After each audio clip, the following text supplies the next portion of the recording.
जिन्होंने आज से अपने वजन को घटाने की शुरुआत की है उन्हें अभी 15-20 दिन महीना लगेगा और तब तक स्वामी जी उनका सारे वजन का जो बोझ है, उनके सारे शरीर का जो वजन है वो पैरों पर है, उनके जोड़ों पर है और घुटने स्वामी जी उनके जवाब दे रहे हैं। तो स्वामी जी जब तक वजन कम होगा तब तक घुटने जो है वो बिल्कुल ही से ना ढोना पड़ता है। अब ये भगवान ने घुटने बना रखे हैं 60-70 किलो वजन ढोने के लिए।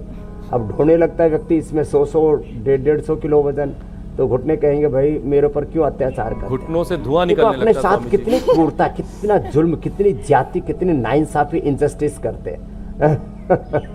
तो बताओ, जो घुटने भगवान ने 60-70 किलो वजन ढोने के लिए दिए थे, उनसे 100 किलो 150 किलो, और आपने तो मेरे पास कुछ देखे होंगे 2-2 क्विंटल के हैं मेरे भाई। ऐसे क्या है? एक तो ये अभ्यास करें, एक उल्टे लेट के मकरासन करें, और जिनके थाई बटक सिप्स बहुत भारी भारी, ये तो पूछे ही नहीं आपने, ये जो ज़्यादा मोटे मोटे हो गए ना वो ऐसे करें। और ये आपने ठीक कहा कि मोटे लोग वैसे तो दिखते हैं कि खाते पीते हैं, तगड़े हैं, लेकिन वो सच में कुपोषण के शिकार होते हैं, इसलिए जोड़ों में दर्द होता है। तो विटामिन डी की डेफिशिएंसी के लिए एक तो धूप में बैठे, नहीं तो न्यूट्रीला विटामिन डी ले। विटामिन डी, B12 आदि की डेफिशिएंसी को दूर करने के लिए थोड़ा अंकुरित लें, और ये अभ्यास है ना इनको थोड़ा ज़्यादा किया करें। तो और ये जिनको भी दर्दें हैं वे एलोवेरा गिलोय, और ये वेट भी कम करेंगे, एलोवेरा गिलोय पारिजात निर्गुंडी सहजना, इसका जूस पिए। और इस जूस को 3 बार पीना। ATM की सब्जी, मेथी का पानी, अंकुरित मेथी लेना, बाकी कुछ भी नहीं खाना, बस यही करना है। ज़्यादा से ज़्यादा नींबू पानी, नारियल पानी, और वो भी एक ही चीज़ लें दिन में, कभी एक बार नारियल पानी, एक बार नींबू पानी, एक बार अनानास, एक बार ये लौकी का जूस। कम से कम 3 दिन का एक सीक्वेंस बनाए। 3 दिन नींबू पानी, 3 दिन नारियल पानी, 3 दिन लौकी का जूस, 3 दिन जो है कोई और वेजिटेबल जूस भी लेना हो तो ले सकते हैं, और मौसमी नारंगी आदि का और अनानास का, ऐसे। तो ये घुटनों के लिए बता दिया, और थाई बटक सिप्स पर जो वजन बढ़ जाता है उसके लिए भी बता दिया, और किसी के हाथों पर वजन बढ़ जाता है वो ये 2 अभ्यास किया करें। ऐसे हौले हौले शुरू करें, और फिर जो है ऐसे करके। एक दिन मैंने देखा पुतिन बहुत जोर से घुमा रहा था, ऐसे घुमा, अरे राम राम राम। तो ये जो है अलग अलग बॉक्सिंग आदि करते हैं ना, उनको भी प्रैक्टिस कराते हैं ऐसे तो ये हाथ को ऐसे स्वामी जी शोल्डर मोबिलिटी का भी पता चल जाएगा। परमाणु जैसे बारिश के मौसम में कपड़े सूखते नहीं हो तो हाथों पे 2 कपड़े टांग के उसे जोर से फैन घुमा ले, हो सकता है कपड़े भी सूख जाए। स्वामी जी, बॉडी का फैट हार्मोन्स को भी नुकसान पहुंचाता है, कपड़े भी सूख जाएंगे और बदन भी सूख जाएगा। स्वामी जी, हार्मोनल इम्बैलेंस की भी बात कर लेते हैं। स्वामी जी, इस इम्बैलेंस की वजह से बहुत सारी बीमारियां शरीर में आ सकती हैं, और महिलाओं में तो ख़ास तौर पर हार्मोनल इम्बैलेंस की वजह से PCOD, PCOS जैसी समस्याएं भी आती है। तो हार्मोनल इम्बैलेंस कैसे बनाए रखा जा सकता है?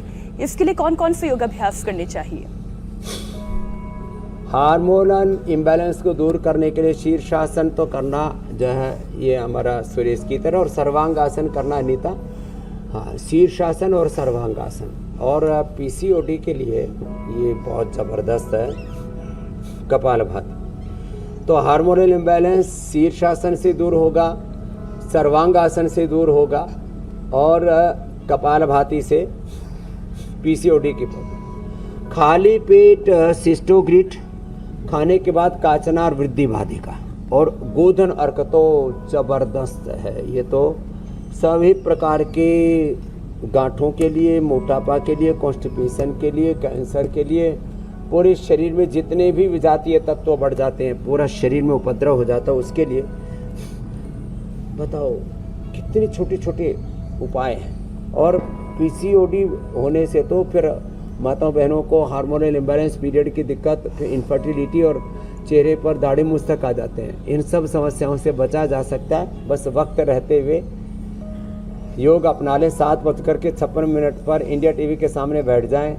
एक अभियान शुरू होना चाहिए पूरे देश में, स्वस्थ भारत, निरोगी भारत, सुखी भारत।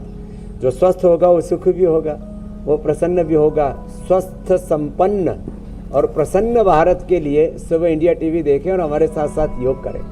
जो ये काम करेंगे उनको पुण्य लगेगा, उनको वो एक भारत माता के परम वैभवशाली बनाने में, भारत माता के उत्थान में, राष्ट्र के उत्थान में उनका एक बड़ा योगदान होगा। जो नागरिक स्वस्थ ही नहीं होंगे तो फिर देश कैसे समृद्ध होगा, कैसे उन्नत होगा। तो इस अभियान को तो स्वस्थ सबको हो जाएंगे तो स्वामी जी दवाओं का कारोबार कैसे चलेगा, वो भी तो जरूरी है। खैर, हम लोग स्वस्थ जरूर बनाते रहेंगे, हम भी अपने मिशन पे लगे हुए हैं। स्वामी जी, अब कार्यक्रम के अगले पड़ाव की तरफ बढ़ते हैं। आप योग और प्राणायाम के अभ्यास के बाद रोजाना हम एक वायरल दावे की सच्चाई लोगों को बताते हैं। तो आज जो हमने सवाल उठाया है वो ये है कि जले हुए घाव पर मक्खन लगाना फायदेमंद होता है, इससे जलन में राहत मिलती है। ये दावा किया जा रहा है कि अगर कहीं जल गया तो उस पर मक्खन लगाइए, उससे फायदा होगा।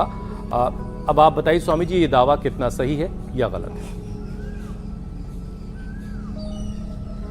देखिए, ये आंशिक रूप से दावा सही है। जले हुए घाव के ऊपर एलोवेरा लगाने से 100% फायदा हो जाता है, ये पक्की बात है। तो जब भी कहीं जल जाए, वहाँ एलोवेरा का जो पौधा सब घरों में आजकल हमने बोले रखा, अभियान ही चला रखा, यहाँ भी मेरे सामने देख रहा हूँ मैं, एलोवेरा लगा हुआ है। तो एलोवेरा लगाने से मक्खन से भी 10 गुना ज़्यादा फायदा होता है।